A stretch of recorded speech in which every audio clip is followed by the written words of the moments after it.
दोस्तों ये मैट्रिक्स का कंटिन्यूअस क्लास हम ले रहे हैं, उसमें आज ये 10वां लेक्चर है।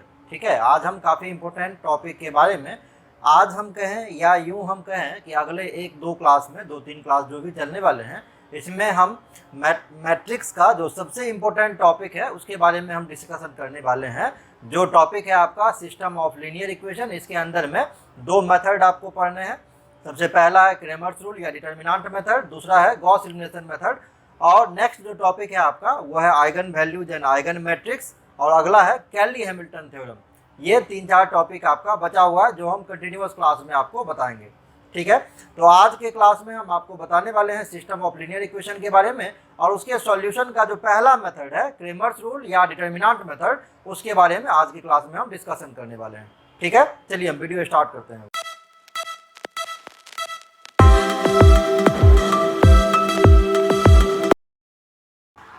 Equation, system of linear equation के अंदर में दो टॉपिक है।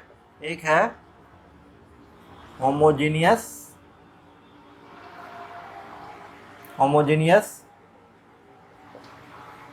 सिस्टम ऑफ इक्वेशन, ये पहला टॉपिक है। और दूसरा है non homogeneous system of equation. ठीक है, तो आज के क्लास में हम दूसरे नंबर से स्टार्ट करते हैं। तो दूसरा नंबर टॉपिक जो है आपका वो है नॉन होमोजीनियस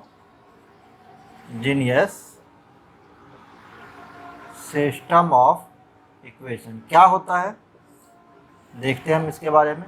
मान लीजिए, लेट अस कंसीडर, अगर मेरे पास एक ऐसा इक्वेशन दिया हुआ है a11 x1 a12 x2 is equal to b1। ठीक है, a21 x1 plus a22 x2 is equal to b2। तो यहाँ से हम एज्यूम करते हैं तीन मैट्रिक्स। ए को हम लोग कहते हैं कोफिशिएंट मैट्रिक्स। तो यहाँ पे हम देखेंगे कि x1 x2 का कोफिशिएंट क्या है। पहले अगर इक्वेशन में देखते हैं तो x1 का कोफिशिएंट है a11 और x2 का कोफिशिएंट है a12। अगर दूसरे इक्वेशन में देखते हैं तो x1 का कोफिशिएंट है a21 और x2 का कोफिशिएंट है a22। तो इसी को हम लोग कहते हैं coefficient matrix. b is equal to हम मान लेते हैं कांस्टेंट मैट्रिक्स। कांस्टेंट कहने का मतलब जिसमें वेरिएबल नहीं हो। तो राइट हैंड साइड में जो इक्वेशन दिया हुआ है b1 b2, ये कांस्टेंट मैट्रिक्स हो गया। एंड तीसरा हम मान लेते हैं x को, जिसको हम लोग कहते हैं वेरिएबल मैट्रिक्स। तो वेरिएबल मैट्रिक्स में क्या होगा, दो आपके पास दिया हुआ x1 और x2, तो ये आपका वेरिएबल मैट्रिक्स हो जाएगा। मैट्रिक्स जैसे हमने क्या माना था, हमने माना था a इक्वल टू क्या था, coefficient matrix, b equal to क्या था, कांस्टेंट मैट्रिक्स, और x इक्वल टू क्या था, वेरिएबल मैट्रिक्स। तो अगर हम a में x से मल्टीप्लाई कर दें और b के इक्वल कर दें, तो ये आपका जो लीनियर सिस्टम ऑफ इक्वेशन जो a11 x1 plus a12 x2 is equal to b1 and a21 x1 plus a22 x2 is equal to b2 आपने एज्यूम करा था, इसी को अगर a में x से आप मल्टीप्लाई कर देते हैं, b के इक्विवेलेंट करते हैं, तो आपका वही सिस्टम ऑफ लीनियर इक्वेशन फिर से आ जाता है। इसीलिए इसको हम कहते हैं equation of matrix. Clear.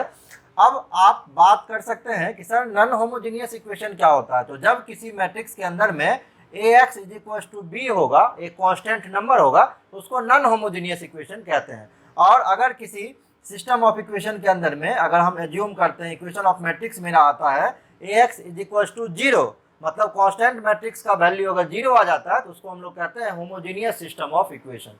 Clear. तो हम यहाँ पे आज की क्लास में बात करने वाले हैं non homogeneous system of equation के बारे में।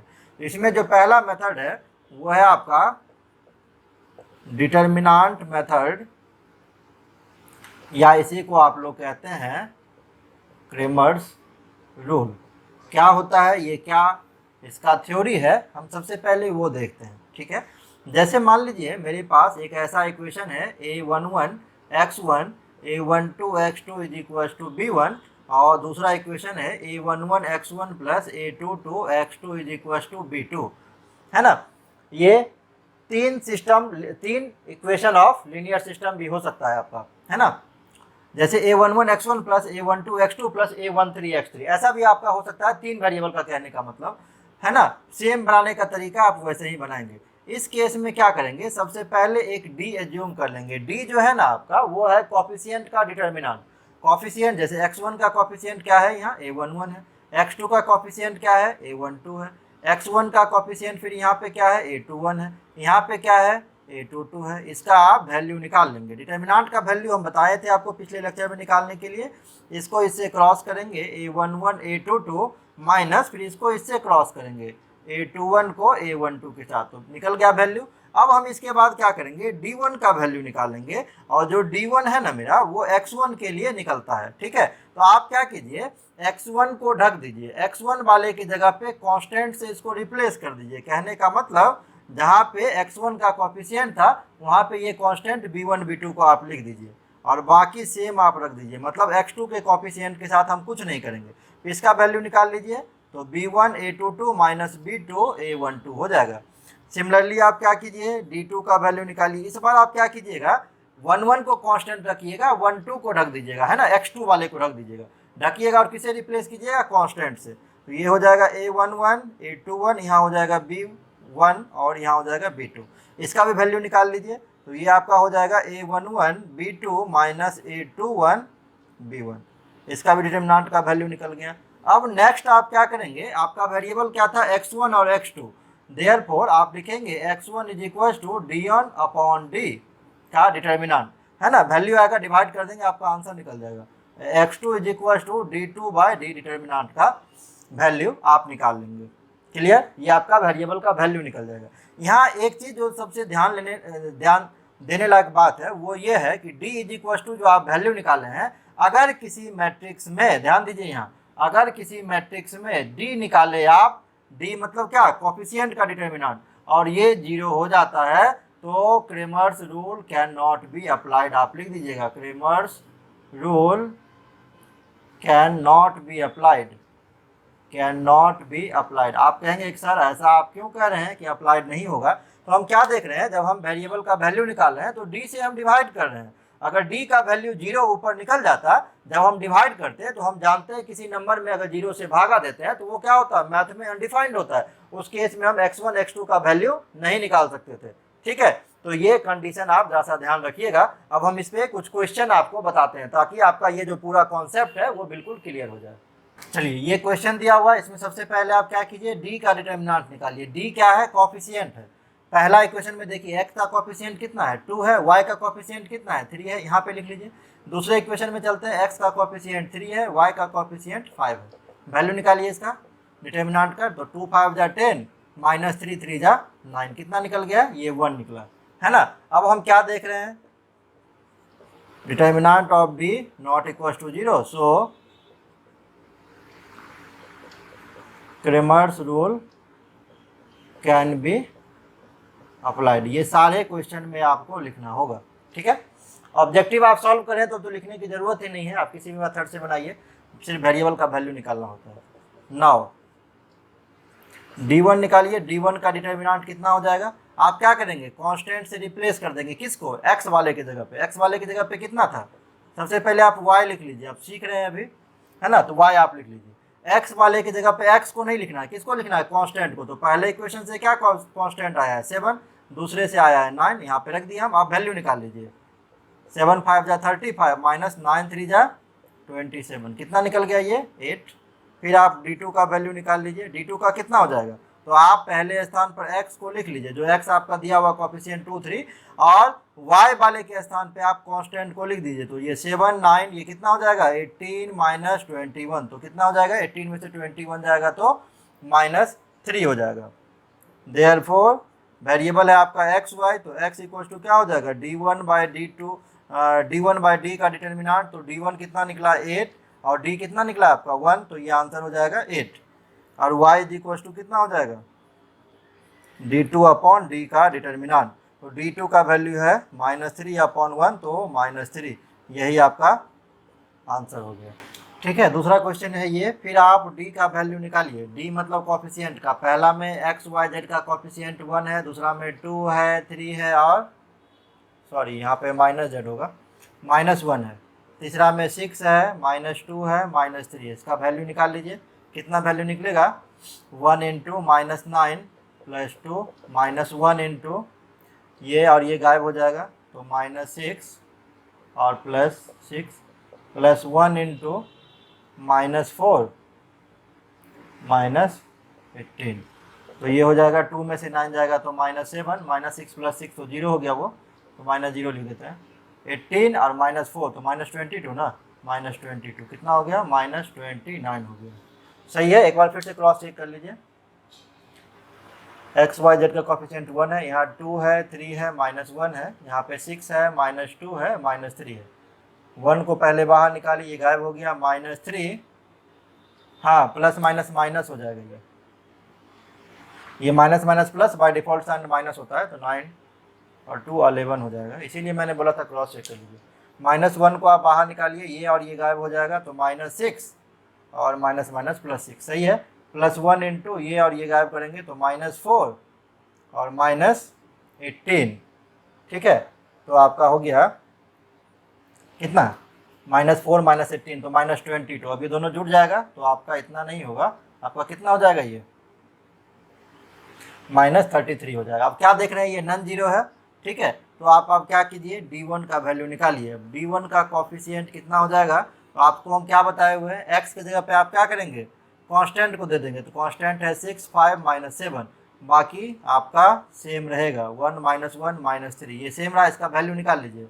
तो 6 इंटू -9 -2 -1 इंटू इसको गायब करेंगे, तो ये हो जाएगा -15 और -7 प्लस 1 इंटू ये गायब हो जाएगा, तो -10 और +21, तो कितना हो जाएगा, 9 2 11 -66 हो जाएगा ये -22, तो बाहर निकलेगा +22, 21 में से 10 गया तो प्लस में कितना 11, तो -66 + 33, तो कितना हो जाएगा, माइनस में 33 हो जाएगा। ये D1 निकल गया।